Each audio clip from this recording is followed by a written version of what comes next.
Anak saya yang nomor 1 marah. Dia bilang gini, "Mama, aku tidak suka ya Mama jadi orang Islam." Saya tanya, "Kenapa?" "Ma, orang Islam itu orang jahat, Ma." "Kok kamu tahu orang Islam orang jahat?" "Ma, apa Mama nggak lihat Syekh Puji tukang kawin sama anak kecil? Itu kan jahat. Itu orang Islam, Ma." "Mama tahu teroris yang suka ngebom gereja itu juga orang Islam, Ma." "Aku nggak mau nanti Mama jadi jahat." Itu kata anak saya, Bu. Saya tidak marah karena memang itu yang terjadi Islam di Indonesia sebagian besar seperti itu, Bu.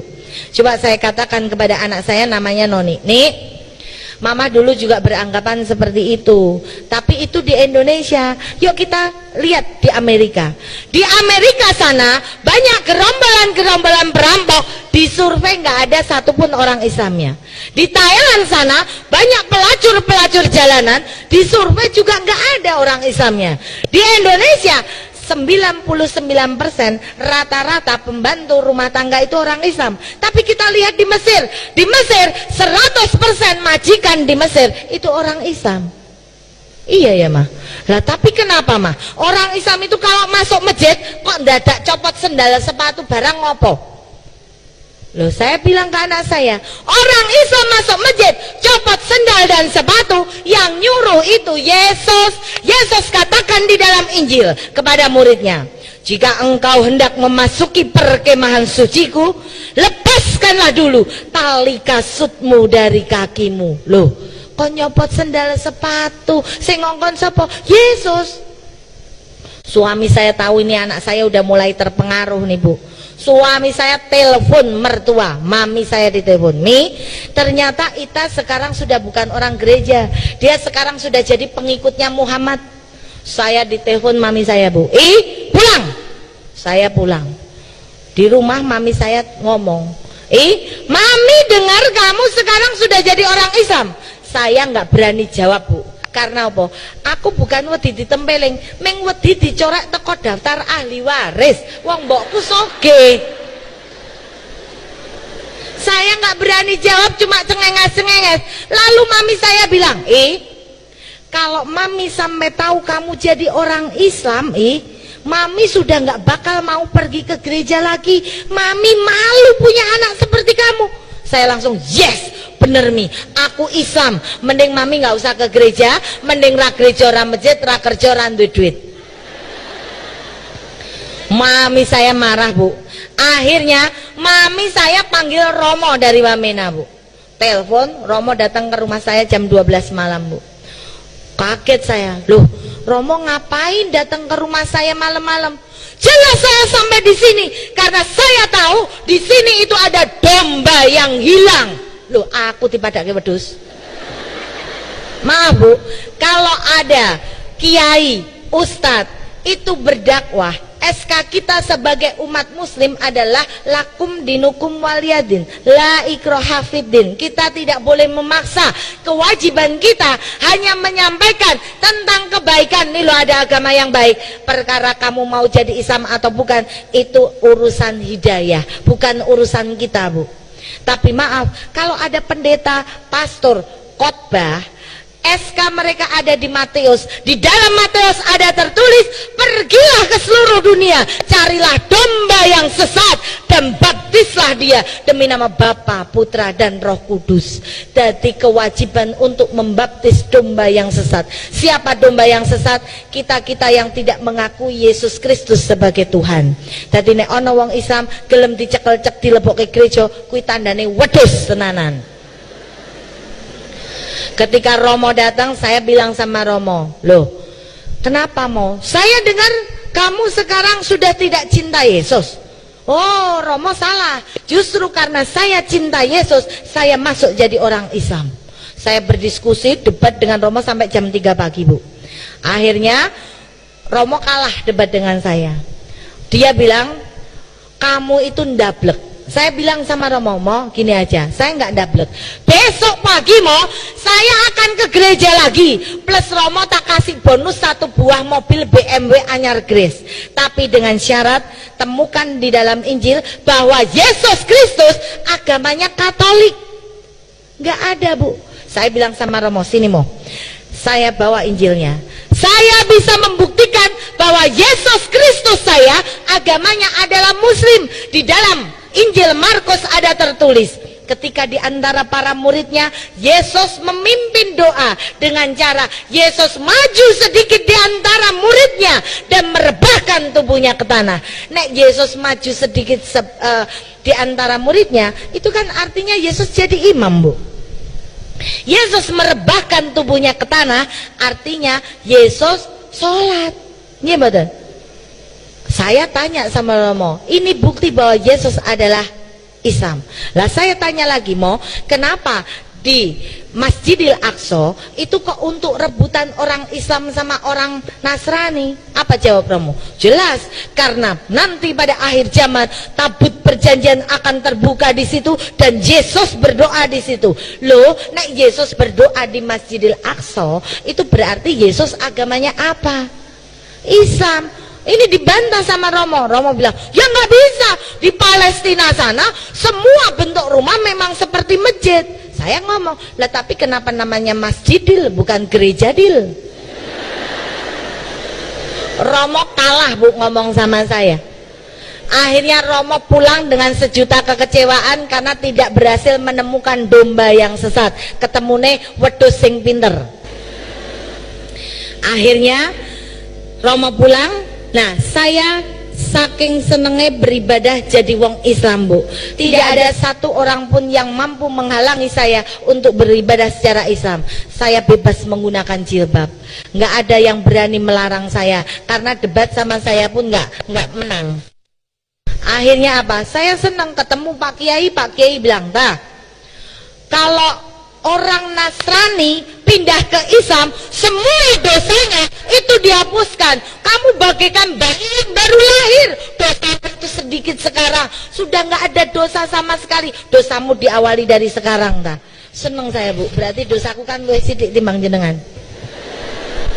Tapi ketika aku ketemu dengan Pak Kiai yang satu lagi, Pak Kiai bilang, tiap hari dosamu tambah besar dan tambah besar. Kok bisa, Pak Yai? Loh, jelas.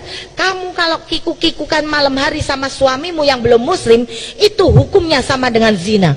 Itu dosa besar. Ya aku delek-delek toh, Bu. Karena apa? Lah wong aku duwene ya mengkui kok ora oleh. Apa yang saya lakukan, Bu? Saya tahajud pada Allah.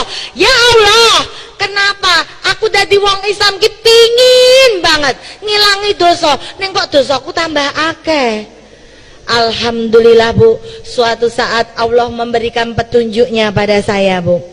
Suatu saat Allah menunjukkan kepada saya, suami saya berzina, selingkuh dengan pembantu saya, Bu. Hah? Kok iso? Wong ayune ngono kok bojone selingkuh? Makanya hati-hati bagi ibu-ibu sing ora patek ayu, bapak di rantai mawon. Jadikan bapak-bapak yang takwa tadi, takut istri tua gitu. Akhirnya, Bu, ketika saya tahu suami saya selingkuh berzina dengan pembantu saya, sekali saya maafkan, 2 kali saya anggap khilaf, 3 kali saya baru sadar bahwa ini adalah petunjuk dari Allah. Saya harus cerai dari suami saya. Saya minta cerai dari suami saya, Bu. Dan akhirnya suami saya bilang, kamu minta cerai sama aku nggak masalah, sing penting anak telu gowo kowe kabeh bondo nggo aku. Saya sepakat, Bu.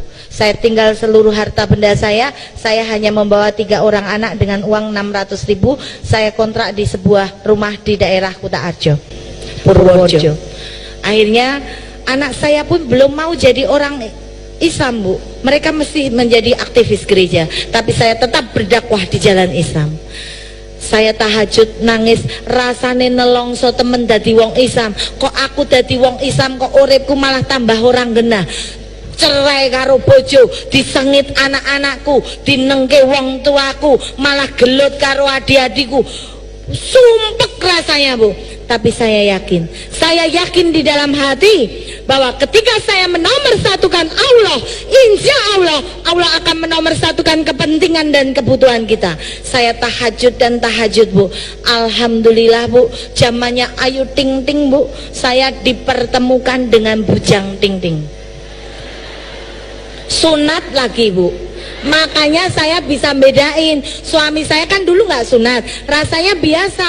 Begitu saya dapat yang sunat, kok rasanya tebek sekali dan maknyos tenan Bu. Itu makanya saya bisa cerita Bu. Alhamdulillah ketika saya ketemu dengan bujang ini, inilah awal dari anugerah terindah yang diberikan Allah kepada saya. Setelah saya lama bertahajud, saya nangis. Pada saat saya nangis, saya curhat sama Allah, kenapa hidupku seperti ini. Akhirnya ketika tahajud saya buka sebuah Al-Quran, saya membaca sebuah ayat di dalam Al-Quran yang artinya adalah, jangan kamu mengaku dirimu beriman jika Allah belum menguji kamu. Saya langsung dek, ini adalah ujian. Alhamdulillah akhirnya selang berapa waktu saya dipertemukan dengan bujang ting-ting. Saya pun tanya sama bujangnya, lo kamu nggak rugi bujang kok pingin ngelamar rondo anak telu? Apa jawab bujang ini? Enggak, aku adalah laki-laki paling beruntung di dunia ini. Kenapa? Beli satu dapat 4. Itu jawabnya begitu. Alhamdulillah ketika saya menikah dengan bujang ini Bu, saya selalu sholat jamaah di masjid. Ketika saya jamaah di masjid, pulang sholawatan, masuk rumah dengan mengucapkan salam, ini ditonton oleh anak saya. Ternyata anak saya melihat, oh orang Islam ki kok indah banget ya. Ternyata orang Islam terlihat damai sekali ya. Ketika saya ketinggalan jamaah di masjid, saya jamaah dengan suami di rumah. Ketika saya jamaah dengan suami di rumah, diintip sama anak saya Bu. Begitu selesai sholat, anak saya bilang, "Mah, ternyata wong Islam ki romantis ya Mah." Saya tanya, kenapa? Loh, kalau mama sholat sama papi, itu kan aku ngintip Mah. Aku tahu ketika mama nengok kanan nggak ada orang, nengok kiri nggak ada orang, mama langsung cium tangannya papi kok. Nanti ketika papi cium tangannya mama, langsung mama cium tangan papi, papi kok langsung nyium batuknya mama. Hayo, ketahuan Mah. Ternyata orang Islam tuh romantis banget ya Mah. Coba kalau di Indonesia ini semua jadi orang Islam, tidak ada tingkat perceraian di Indonesia ini Mah. Semua keluarga menjadi keluarga yang sakinah mawadah warahmah dan barokah. Akhirnya Bu, saya tidak menanggapi, saya hanya tersenyum dengan sejuta harapan. Mudah-mudahan hidayah itu sampai kepada anak saya, karena saat itu anak saya masih ke gereja. Suatu saat saya pulang dari tempat kerja, anak saya 3 orang lari ngejar mobil saya Bu. Mama, tunggu dulu Mah, tunggu dulu. Kenapa? Mah, ini sudah 3:30 sore. Iya, kenapa? Mah, ayo Mah, antar aku ke pasar. Ngapain? Mah, beliin aku mukena Mah, beliin aku sajadah Mah. Nanti maghrib Mah, aku pingin sholat bareng Mama di masjid. Saya kaget Bu. Saya kaget. Saya tidak pernah memaksa anak saya menjadi orang Islam. Akhirnya saya belikan mukenah dan sajadah. Anak saya tanya, "Mah, lah tapi kan aku belum tahu caranya orang Islam sholat gimana." Nggak usah belajar, pokoknya nanti kamu ke masjid ngelirik kanan kirimu, nek ngadeg melu ngadeg, jengking melu jengking, jagong melu jagong, beres gitu doang Mah jadi orang Islam. Iya, gampang ya Mah jadi orang Islam. Bener Bu. Begitu maghrib berkumandang, dia langsung lari ke masjid jejer teman-temannya. Sampingnya temennya kanan kiri, wes pokok men kelingan omongane mamai, lirik kanan kiri mesti bener. Betul. Ngadeg melu ngadeg, jengking melu jengking, jagong melu jagong. Selesai dari sholat komplain sama saya, Mama ini malu-maluin aku aja. Lah kenapa? Mama kan pesennya cuma lirik kanan kiri. Begitu lirik kanan kiri aku malah tambah bingung Mah. Lah kenapa? Lah waktu duduk itu samping kananku tangannya begini terus Mah. Samping kiriku tangannya muter-muter begini Mah. Nah yang bener yang mana Mah? Ya semua bener lah. Kamu tadi gimana? Aku tadi bingung tak kombinasi Mah. Kadang gini, kadang muter-muter. Ya nggak apa-apa. Inilah Bu, ini contoh kita sebagai orang tua, kita adalah mesin fotokopinya anak. Jangan berharap anak kita jadi soleha kalau kita sendiri tidak bisa memberi panutan yang baik bagi anak kita. Ketika saya pulang di rumah, saya deres Quran, anak saya melihat kok mama bisa baca Quran. Akhirnya dia bilang, "Mambo, aku dipanggilin bu guru Mah. Aku kan juga pingin baca benang bundet kayak mamah gitu." Saya panggilkan Bu Nyai datang ke rumah belajar. Alhamdulillah Bu, 3 orang anak saya itu sekarang sudah khatam semua, alhamdulillah. Bahkan yang paling besar saat ini lulus SMP, dia malah bilang, "Mah, aku nanti mau sekolah di Pondok Madiun karena aku pingin hafid Quran, aku pingin hafal Quran, mohon doanya ya Bu." Anak saya yang tadinya benci terhadap orang Islam menjadi senang dan cinta kepada orang Islam. Itulah kita tidak perlu memaksa, ora perlu jotosi balane dewe Bu. Yang penting kita tetap berdakwah bahwa Islam adalah yang baik dan benar. Saya yakin semua yang ada di sini adalah orang-orang Islam toh Bu. Nabinya siapa Bu? Nabi Muhammad. Lah, Ibu dulu milih nabinya dulu apa agamanya dulu Bu? Kalau dulu aku kan milih nabinya dulu, wong ganteng Bu. Jenengan milih agamanya dulu yang baik atau nabinya yang ganteng Bu? Hah? Nabi? Agama? Oh Bu, berarti yang jawab agama nggak pernah baca Quran. Di dalam Quran Ali Imran 31 dikatakan, "Kulin kuntum tuhibbunallah fatabi'uni yuhibbukumullah wa yaghfir lakum dunubakum wallahu ghafurur rahim." Apa artinya Bu? Embo. Katanya ibu-ibu senangnya lagu Tombo Hati. Tombo Hati gimana Bu? Tombo hatiku 5 perkarane, gitu Bu. Kaping pisan maca Quran samaknane, gitu Bu lagunya. Benar Bu? Lah udah belum Bu? Belum? Berarti lagunya salah, diganti Bu besok. Tombo hati iku 5 perkarane, kaping pisan maca tonggo sama reme. Kalau itu udah Bu. Itulah ibu-ibu Bu.